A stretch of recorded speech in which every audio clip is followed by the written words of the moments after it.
ചാഞ്ചാടി മുല്ലപ്പൂവിൻ്റെ വില 3 ദിവസം മുൻപ് 1 കിലോ മുല്ലപ്പൂവിന് 5000-നും 6000-നും ഇടയിൽ വരെ വിലയെത്തി. ഇന്ന് അത് 1900-ലെത്തി. 2 ആഴ്ചകൾക്ക് മുൻപ് 1000 രൂപയായിരുന്ന മുല്ലപ്പൂവിൻ്റെ വിലയാണ് ഇത്തരത്തിൽ മാറിക്കൊണ്ടിരിക്കുന്നത്. തമിഴ്നാട്ടിലെ കനത്ത മഴയും കേരളത്തിൽ മഞ്ഞുവീഴ്ച നേരത്തെ തുടങ്ങിയതും മൂലം മുല്ലപ്പൂ കൃഷിയിൽ വ്യാപക നാശമുണ്ടായതോടെയാണ് ഡിസംബർ ആദ്യവാരം മുതൽ വില കുത്തനെ ഉയർന്നത്. സാധാരണ ഡിസംബർ പകുതിയോടെ കാണാറുള്ള മഞ്ഞുവീഴ്ച നവംബർ ആദ്യവാരം തന്നെ എത്തിയത് ഉൽപാദനത്തെ ബാധിച്ചുവെന്ന് കച്ചവടക്കാർ പറയുന്നു. ചൂടുള്ള കാലാവസ്ഥയിലാണ് മുല്ലപ്പൂ തഴച്ചു വളരുന്നത്. മഞ്ഞുവീഴ്ചയിൽ പൂവ് മൊട്ടിടുന്നത് കുറയും.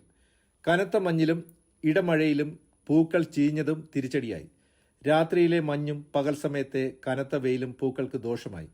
സംസ്ഥാനത്ത് വിവാഹ സീസണായതും വിലവർദ്ധനവിന് കാരണമായെന്ന് കച്ചവടക്കാർ പറയുന്നു. ചേട്ടാ, ഈ കല്യാണ സംബന്ധമായിട്ട് മുല്ലപ്പൂവിന് വലിയൊരു പ്രാധാന്യമാണുള്ളത്. അതെ. അപ്പോൾ ഈ കഴിഞ്ഞ ഒരു 3 ദിവസം മുമ്പ് അതിൻ്റെ വില 6000-7000 രൂപ, അതായത് സ്വർണ്ണവുമായിട്ട് മത്സരിച്ച് നിൽക്കുന്ന ഒരു സംഭവവികാസം പോലെ ആയിരുന്നു. ഈ മാസങ്ങൾ എന്ന് പറഞ്ഞാൽ മഞ്ഞും മഴയുള്ള കാലഘട്ടമാണ്. അന്നേരം ബാക്കിയുള്ള സ്ഥലങ്ങളെന്ന് പറയുന്നത് തമിഴ്നാട്, ആന്ധ്ര, കർണാടക ഇങ്ങനെയുള്ള സ്റ്റേറ്റുകളിൽ മാത്രമാണ് ഈ കൃഷി ഉള്ളത്. ഈ പൂർണ്ണമായിട്ട് അവിടെ എല്ലാം നല്ല മഴയുണ്ട്, നല്ല മഞ്ഞും വീഴുന്നുണ്ട്. ഈ പൂർണ്ണമായിട്ടും നല്ല വെയിലുണ്ടെങ്കിൽ മാത്രമേ പൂക്കാറുള്ളൂ. പിന്നെ ഇതിൻ്റെ വിലയുടെ വ്യത്യാസം എന്ന് പറയുമ്പോൾ മുല്ലയുടെ സീസണല്ല, സീസൺ തീർന്നു നിൽക്കുകയാണ്. സീസൺ തീർന്നു നിൽക്കുമ്പോഴത്തേക്ക് ഇതിൻ്റെ മുഹൂർത്തം കൂടി വരും.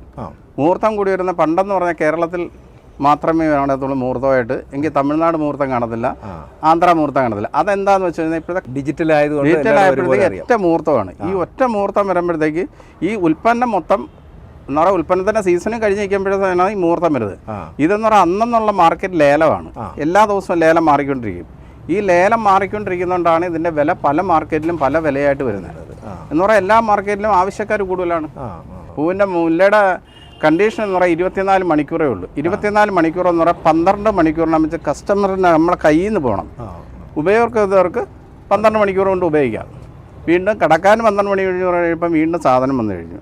അതാണ് കടക്കാരന് വലിയ നഷ്ടം ഉണ്ടാവും ഈ സാധനം കയ്യിൽ നിന്ന് പോയില്ലെങ്കിൽ. എങ്കിൽ ഓർഡർ എടുത്തു കഴിഞ്ഞാൽ അത് കൊടുത്തേ പറ്റൂ. അതെന്ത് വിലയാണെങ്കിലും നമ്മൾ ലേല മാർക്കറ്റിനെ പിടിക്കും. അതുകൊണ്ടാണ് ഈ മുല്ലയ്ക്ക് ഇത്രയും വില കയറിക്കൊണ്ട്. എങ്കിൽ ഇപ്പം മുഹൂർത്തം ഇല്ലെന്ന്, ഇന്ന് മുഹൂർത്തം ഇല്ലായിരുന്നിട്ട് തന്നെയും 1900 രൂപ വിലയുണ്ട്. ഇന്നത്തെ വില 1900. 3 വില എത്രയായിരുന്നു? 3 ദിവസത്തിന് മുമ്പ് വന്നിരിക്കുന്ന 5500 വന്നിട്ടുണ്ട്. അതേ മാർക്കറ്റ് തന്നെ മധുരയ്ക്ക് വന്നിരിക്കുന്ന 7000 ആണ്.